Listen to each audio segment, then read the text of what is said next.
ಗುರುರ್ಬ್ರಹ್ಮ ಗುರುರ್ವಿಷ್ಣು ಗುರುರ್ದೇವೋ ಮಹೇಶ್ವರಃ ಗುರುಃ ಸಾಕ್ಷಾತ್ ಪರಂ ಬ್ರಹ್ಮ ತಸ್ಮೈ ಶ್ರೀ ಗುರವೇ ನಮಃ.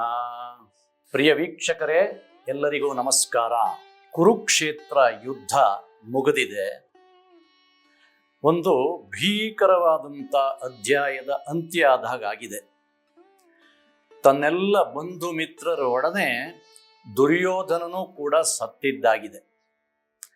ಅಂದರೆ ಧರ್ಮದ ದಿಗ್ವಿಜಯ ಸಾಧನೆಯಾಗಿದೆ. ಮುಂದೆ ಧರ್ಮರಾಜನ ರಾಜ್ಯಭಾರ. ಸುಮಾರು 36 ವರ್ಷಗಳು ಧರ್ಮರಾಜ ಅತ್ಯಂತ ದಕ್ಷತೆಯಿಂದ ರಾಜ್ಯವಾಳ್ತಾನೆ. ಯಮಧರ್ಮನ ಮಗ, ಧರ್ಮಮೂರ್ತಿ, ಕೇಳಬೇಕಾ ಅವನ ರಾಜ್ಯಭಾರ?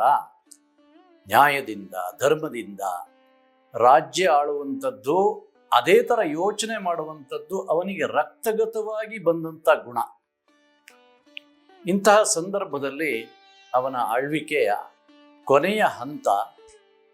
ಶ್ರೀಕೃಷ್ಣನೂ ಕೂಡ ತನ್ನ ಅವತಾರದ ಮಂಗಳವನ್ನು ಮಾಡಿಕೊಳ್ತಾನೆ. ಆಗ ಧರ್ಮರಾಯನು ಕೂಡ ಇದು ನನ್ನ ರಾಜ್ಯಕ್ಕೆ ಒಂದು ಉತ್ತರಾಧಿಕಾರಿಯನ್ನ ನೇಮಿಸಿ ನಾನು ಕೂಡ ಮುಂದಿನ ಕೆಲಸಕ್ಕೆ ಹೋಗಬೇಕು ಅಂತ ಹೇಳಿ ಮೊಮ್ಮಗನಾದಂತಹ ಪರೀಕ್ಷಿತನಿಗೆ ಅವನು ಪಟ್ಟಾಭಿಷೇಕವನ್ನು ಮಾಡಿ ತಮ್ಮಂದಿರ ಜೊತೆಗೆ ಹಿಮಾಲಯ ಪರ್ವತವನ್ನು ಏರುತ್ತಾನೆ. ಸಶರೀರವಾಗಿ ಸ್ವರ್ಗಕ್ಕೆ ಪ್ರಯಾಣ ಧರ್ಮರಾಜಂದು. ಆದರೆ ಮಧ್ಯದಲ್ಲಿ ತಮ್ಮಂದರು ಒಬ್ಬೊಬ್ಬರಾಗಿ ಬೀಳ್ತಾ ಬರ್ತಾರೆ, ಸಾಯ್ತಾ ಬರ್ತಾರೆ. ದ್ರೌಪದಿನೂ ಕೂಡ ಬಿದ್ದು ಹೋಗ್ತಾಳೆ. ಧರ್ಮರಾಜ ಒಬ್ಬನೇ ಸ್ವರ್ಗಾರೂಢನಾಗಲಿಕ್ಕೆ ಅವನು ಹೋಗ್ತಾ ಇರ್ತಾನೆ. ಸ್ವರ್ಗದ ಆಸ್ಥಾನಕ್ಕೆ ಪ್ರವೇಶ ಮಾಡ್ತಾನೆ. ಆದರೆ ಒಂದು ಆಘಾತ ಕಾದಿರುತ್ತೆ ಧರ್ಮರಾಜನಿಗೆ. ಏನಪ್ಪ ಇದು, ಸ್ವರ್ಗದಲ್ಲಿ ಆಘಾತನ ಅಂತ ನಾವು ಅಂದ್ಕೊಳ್ಬೋದು. ಆದರೆ ಆಘಾತ ಇತ್ತು. ಏನು ಅಂತ ಹೇಳಿದ್ರೆ, ಅತ್ಯಂತ ದುಷ್ಟನಾದಂತಹ ದುರ್ಯೋಧನ ಸ್ವರ್ಗಾರೂಢನಾಗಿದ್ದಾನೆ, ಸ್ವರ್ಗದಲ್ಲಿ ಕಾಣಿಸ್ಕೊಳ್ತಾ ಇದ್ದಾನೆ. ಧರ್ಮರಾಜನಿಗೆ ಬಹಳ ಚಿಂತೆ ಆಗ್ಬಿಡ್ತು. ಏನಪ್ಪ ಇದು, ಸ್ವರ್ಗದ ದಿವ್ಯಾಸನಗಳಲ್ಲಿ ತನ್ನ ತಮ್ಮಂದರು, ದ್ರೌಪದಿ, ತನಗೋಸ್ಕರ ಧರ್ಮಕ್ಕಾಗಿ ಯುದ್ಧದಲ್ಲಿ ಮಡಿದವರು, ತನ್ನ ಜೊತೆಗೆ ಸಹಕಾರ ಕೊಟ್ಟವರು, ಇವರೆಲ್ಲ ಇರ್ತಾರೆ ಅಂತ ನಿರೀಕ್ಷೆ ಮಾಡಿದ್ದ. ಆದರೆ ಅತ್ಯಂತ ದುಷ್ಟನಾದಂತಹ ದುರ್ಯೋಧನ ಕೂತಿದ್ದಾನೆ. ಬಹಳ ಬೇಜಾರಾಗ್ಬಿಡುತ್ತೆ ಅವನಿಗೆ. ಬೇಜಾರು ಸಿಟ್ಟಿಗೆ ತಿರುಗಿಬಿಡುತ್ತೆ. ಸಿಟ್ಟೇ ಬರದೇ ಇರುವಂತ ಧರ್ಮರಾಜ ಸಿಟ್ಟಾಗ್ಬಿಡ್ತಾನಂತೆ. ಮಿತಿಮೀರಿದ ಕೋಪ. ಜೊತೆನಲ್ಲಿ ಬರ್ತಾ ಇರುವಂತ ದೇವದೂತನಿಗೆ ಧರ್ಮರಾಜ ಹೇಳ್ತಾನೆ, ಏನಪ್ಪ ಇದು ಅನ್ಯಾಯ, ದೇವತೆಗಳದ್ದು. ನನಗಾಗಿ ಜೀವಿಸಿದವರು, ಧರ್ಮಕ್ಕಾಗಿ ದುಡಿದವರು, ಮಡಿದವರು, ಇವರೆಲ್ಲ ಇರಬೇಕಾಗಿತ್ತಿಲ್ಲಿ. ಇವರೆಲ್ಲ ಇಲ್ಲದೆ ಇರುವಂತ ಸ್ವರ್ಗವೇ ನನಗೆ ಬೇಡ. ಅದು ಎಷ್ಟೇ ಸುಖ ಸಂತೋಷಗಳಿರಲಿ, ನನಗೆ ಇಂತಹ ಸ್ವರ್ಗ ಬೇಡ. ಅವರೆಲ್ಲ ಎಲ್ಲಿದ್ದಾರೆ ಹೇಳೋ, ನನಗೆ ಅದೇ ಸ್ವರ್ಗ ಅಂತ ಹೇಳಿ ಹೊರಟೇ ಬಿಡ್ತಾನೆ. ಸರಿ, ಅವನು ಹೇಳದಲ್ಲಿಗೆ ಕರೆದೊಯ್ಯಬೇಕಾಗಿರುವಂಥದ್ದು ಆ ದೇವದೂತನ ಒಂದು ಕರ್ತವ್ಯವಾಗಿದೆ. ಸರಿ, ಕರ್ಕೊಂಡು ಹೋಗ್ತಾನೆ. ಕರ್ಕೊಂಡು ಹೋದಾಗ ದಾರಿನಲ್ಲಿ ಬಹಳ ಬೀಭತ್ಸ ವಾತಾವರಣ. ಸ್ವಲ್ಪ ಅನತಿ ದೂರ ಕ್ರಮಿಸಿರ್ಬೋದು. ಹೆಣಗಳ ರಾಶಿ, ಅರ್ಧ ಸತ್ತವರಂತ ಒಂದು ಆಕ್ರಂದನ, ರಕ್ತದ ಮುಡುವಿನಲ್ಲಿ ಮುಳುಗಿದವರು ಕೆಲವರು ನರಳುತ್ತಾ ಇರುವಂಥವರು, ಸಾಯದೆ ಬದುಕದೆ ಕೊನೆಯಿಲ್ಲದ ಯಾತನೆ ಅನುಭವಿಸ್ತಾ ಇದ್ದಾರೆ. ಕೆಲವರಿಗೆ ಕೈಗಳೇ ಇಲ್ಲ, ಕೆಲವರಿಗೆ ಹೊಟ್ಟೆ ಇಲ್ಲ, ಕೆಲವರಿಗೆ ಒಂದು ಕಣ್ಣಿಲ್ಲ, ಮತ್ತೊಬ್ಬರಿಗೆ ತಲೆನೇ ಇಲ್ಲ. ಬರೀ ಕೆಳಗಡೆ ಭಾಗ ಅಲ್ಲಾಡ್ತಾ ಒದ್ದಾಡ್ತಾ ಇದೆ. ಭಾರಿ ಭಯಾನಕವಾದಂಥ ವಾತಾವರಣ. ಧರ್ಮರಾಜನಿಗೆ ನೋಡ್ಲಿಕ್ಕೆ ಆಗಲಿಲ್ಲ. ಏನು ವಿಚಿತ್ರ, ಏನು ಹಿಂಸೆ ಇದು. ಕುರುಕ್ಷೇತ್ರದ ಯುದ್ಧದಲ್ಲೂ ಕೂಡ ಇಂತಹ ಬೀಭತ್ಸ ವಾತಾವರಣವನ್ನು ಅವನು ಅನುಭವಿಸಿರಲ್ಲ. ಆದರೆ ನರಕದ ದಾರಿಯಲ್ಲಿ ಇದನ್ನೆಲ್ಲ ಅನುಭವಿಸ್ತಾನೆ ಧರ್ಮರಾಜ. ಇಲ್ಲಪ್ಪ, ಇಲ್ಲಿ ಒಂದು ಕ್ಷಣವೂ ನನಗೆ ಇರ್ಲಿಕ್ಕಾಗಲ್ಲ, ಬಹಳ ಬೇಜಾರಾಗ್ಬಿಡುತ್ತೆ ಅವನಿಗೆ. ಅಲ್ಲಿಂದ ಅವನು ಕಾಲ್ ತೆಗಿಬೇಕು, ಹೊರಡಬೇಕು ಅನ್ನುವಷ್ಟರಲ್ಲಿ ಕೆಲವು ಆರ್ತನಾದ ಕೇಳುತ್ತವನಿಗೆ, ಮಹಾತ್ಮ ನಮ್ಮನ್ನು ಬಿಟ್ಟು ಹೋಗಬೇಡ, ನೀನು ಸ್ವಲ್ಪ ಹೊತ್ತು ಇಲ್ಲಿಗೆ ಬಂದಿದ್ರಿಂದನೇ ನಮಗೆಲ್ಲ ಏನೋ ತಂಪಾಗ್ತಾ ಇದೆ, ನಮಗೆ ಒಂದು ತಂಗಾಳಿಯಲ್ಲಿ ಮಿಂದಂತೆ ಆಗ್ತಾ ಇದೆ, ನಮಗೆ ಒಂಥರ ನೆಮ್ಮದಿಯ ಒಂದು ಅನುಭವ ಆಗ್ತಾ ಇದೆ, ಶಾಂತಿಯ ಅನುಭವ ಆಗ್ತಾ ಇದೆ. ನರಕದಲ್ಲಿದ್ದೂ ಕೂಡ ನರಕದ ಒಂದು ಕಹಿ ಅನುಭವ, ಕೆಟ್ಟ ಅನುಭವ ಸ್ವಲ್ಪ ಕಾಲ ಮರೆಯಾಗ್ತಾ ಇದೆ ನಿನ್ನ ಸಾನ್ನಿಧ್ಯದಿಂದ, ಇನ್ನೂ ಸ್ವಲ್ಪ ಕಾಲ ಇಲ್ಲೇ ಇರುವಂತ ಆ ಧ್ವನಿಗಳೆಲ್ಲ ಹೇಳುತ್ತೆ.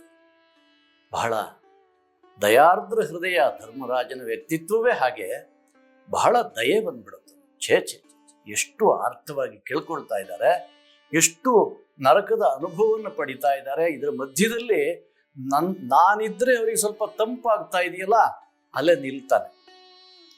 ನೀವೆಲ್ಲ ಯಾರಪ್ಪ ಅಂತ ಕೇಳ್ತಾನೆ. ಒಂದು ಧ್ವನಿ ಹೇಳುತ್ತೆ ನಾನು ಅರ್ಜುನ, ಇನ್ನೊಂದು ಧ್ವನಿ ಹೇಳುತ್ತೆ ನಾನು ಭೀಮ, ನಾನು ಕರ್ಣ, ನಾನು ದ್ರೌಪದಿ.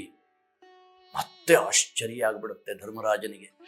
ಏನಪ್ಪ ಇದು, ಧರ್ಮಾತ್ಮರೆಲ್ಲ ನರಕದಲ್ಲಿ, ದುರ್ಯೋಧನ ಸ್ವರ್ಗದಲ್ಲಿ, ನನಗೆ ಅರ್ಥವೇ ಆಗಲ್ವಲ್ಲ ಇದು, ಏನಿದು ಅಂತ ಮತ್ತೆ ಅವನಿಗೆ ಮಿತಿಮೀರಿದ ಕೋಪ ಬರುತ್ತೆ. ಸರಿ, ದೇವದೂತನಿಗೆ ತುಂಬಾ ಜೋರಾಗಿ ಹೇಳ್ತಾನೆ, ದೇವಭೂಮಿಯಲ್ಲಿ ಇಷ್ಟು ಅನ್ಯಾಯನ ಇದು, ಬಹಳ ಬೇಜಾರಾಗತ್ತೆ ಅವನಿಗೆ. ಸರಿ, ದೇವದೂತ ಇನ್ನು ನಾನು ಸುಮ್ಮನಿದ್ರೆ ಆಗಲ್ಲ ಅಂತ ಹೇಳಿ ಧರ್ಮರಾಜನನ್ನ ಬಿಟ್ಟು ದೇವತೆಗಳ ಹತ್ರ ಹೋಗ್ತಾನೆ, ಇಂದ್ರನ ಹತ್ರ ಹೋಗ್ತಾನೆ. ಧರ್ಮರಾಜ ಹೀಗೆ ಚಡಪಡಿಸ್ತಾ ಇದ್ದಾನೆ, ಈಗ ಅವನಿಗೆ ಸಮಾಧಾನವನ್ನ ನೀವುಗಳೇ ಬಂದು ಮಾಡಬೇಕು ಅಂತ. ಸೊ ಇಂದ್ರ ಸಮೇತರಾಗಿ ದೇವತೆಗಳೆಲ್ಲ ಧರ್ಮರಾಜನ ಹತ್ರ ಬರ್ತಾರೆ. ಇಂದ್ರ ಮಾತಾಡ್ತಾನೆ, ನೋಡಪ್ಪ, ಬೇಜಾರು ಮಾಡ್ಕೊಳ್ಬೇಡ, ದಿವ್ಯ ಲೋಕಗಳು ಕಾದಿದೆ ನಿನಗೆ, ನೀನು ಸಿಟ್ಟಾಗೋದ್ರಲ್ಲಿ ಅರ್ಥ ಇಲ್ಲ. ಅಧರ್ಮ ಮಾಡದವರಿಗೆ, ಜಾಸ್ತಿ ಅಧರ್ಮ ಮಾಡದವರಿಗೆ ಮೊದಲು ಸ್ವರ್ಗ ಸಿಗುತ್ತೆ, ಆಮೇಲೆ ಇನ್ನಿಲ್ಲದ ನರಕ ಅವರು ಅನುಭವಿಸಬೇಕಾಗತ್ತೆ. ದುರ್ಯೋಧನ ಯುದ್ಧದಲ್ಲಿ ವೀರಗತಿಯನ್ನು ಹೊಂದಿದ್ದಾನೆ. ಆ ವೀರಗತಿಯ ಕಾರಣದಿಂದ ತತ್ಕಾಲದಲ್ಲಿ ಅವನಿಗೆ ಸ್ವರ್ಗ ಸಿಕ್ಕಿದೆ. ಬೇಜಾರು ಮಾಡ್ಕೊಳ್ಬೇಡ ನೀನು. ನಿನ್ನ ತಮ್ಮಂದರಾಗ್ಲಿ, ದ್ರೌಪದಿಯಾಗ್ಲಿ, ಸಣ್ಣ ಸಣ್ಣ ಅಧರ್ಮ ಅವರ ಜೀವನದಲ್ಲಿದ್ದರಿಂದ ಸ್ವಲ್ಪ ಕಾಲ ನರಕ ಅಷ್ಟೇನೆ, ನೀನು ಯೋಚನೆ ಮಾಡಬೇಕಾಗಿಲ್ಲ. ನಿನಗೆ ಏನಾಗಿದೆ ಅಂತ ಹೇಳಿದ್ರೆ ಆ ಮಾನುಷ ಭಾವವನ್ನೇ ಇನ್ನೂ ಇಟ್ಕೊಂಡಿದ್ದೀನಿ.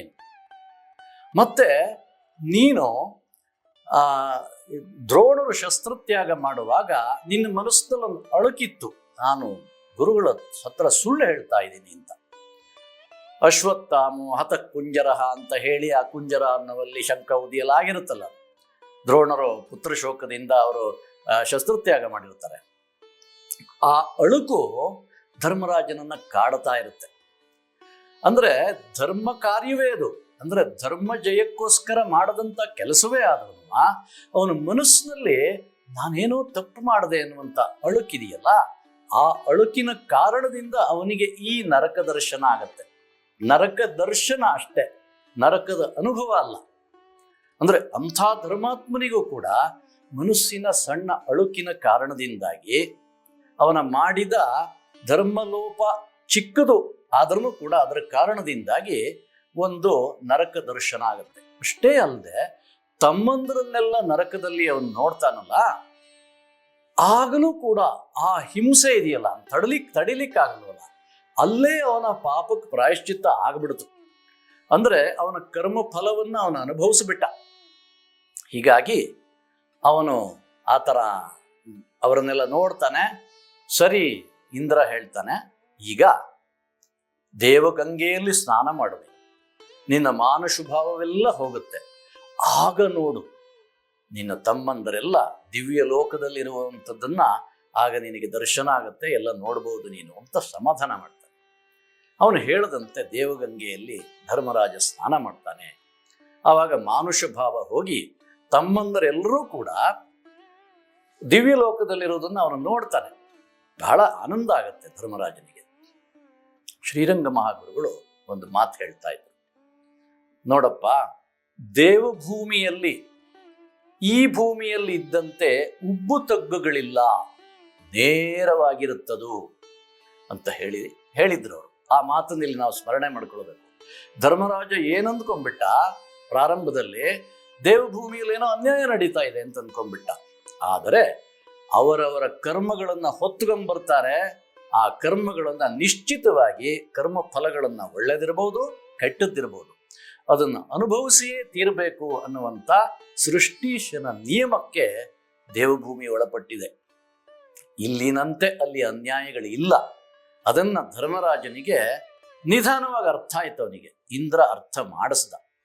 ಹಾಗಾಗಿ ಪ್ರಾರಂಭದಲ್ಲಿ ಅವನು ಹೀಗೆಲ್ಲ ಚಡಪಡಿಸಿದರೂ ಕೂಡ ಅಂತ್ಯದಲ್ಲಿ ಅವನು ದಿವ್ಯಲೋಕದ ಸುಖವನ್ನು ಅನುಭವಿಸ ಹಾಗಾಯಿತು. ಈ ಕತೆ ಏನು ಸಾರ್ತಾ ಇದೆ ಅಂದ್ರೆ, ಧರ್ಮರಾಜನ ಜೀವನವಿಡೀ ಧರ್ಮಮಯವಾಗಿತ್ತು, ತಪೋಮಯವಾಗಿತ್ತು.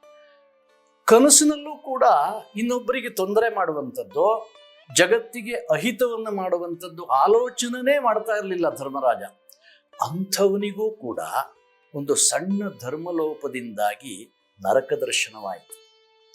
ನಾವು ದಿನ ಬೆಳಗಾದರೆ ಅಧರ್ಮದ ಕೆಲಸವನ್ನೇ ಮಾಡ್ತಾ ಇರ್ತೀವಿ, ಕೆಟ್ಟದನ್ನೇ ಆಲೋಚನೆ ಮಾಡ್ತೀವಿ, ಇಂದ್ರಿಯ ಸುಖದಲ್ಲೇ ಮುಳುಗಿರ್ತೀವಿ. ನಾವು ಎಷ್ಟು ಜಾಗರೂಕರಾಗಿರಬೇಕು ಜೀವನದಲ್ಲಿ, ಎಷ್ಟು ಕೇರ್ಫುಲ್ ಆಗಿ ನಾವು ಜೀವನದ ಪರಿಷ್ಕಾರದಲ್ಲಿ ತೊಡಗಬೇಕು ಅನ್ನೋದಕ್ಕೆ ಈ ಕಥೆ ನಿದರ್ಶನ. ಅಂತಹ ಒಂದು ಶ್ರೇಷ್ಠವಾದ ಮಹಾಪುರುಷರ ಒಂದು ಹಾದಿಯನ್ನು ನಾವು ಅರ್ಥ ಮಾಡಿಕೊಳ್ಬೇಕು.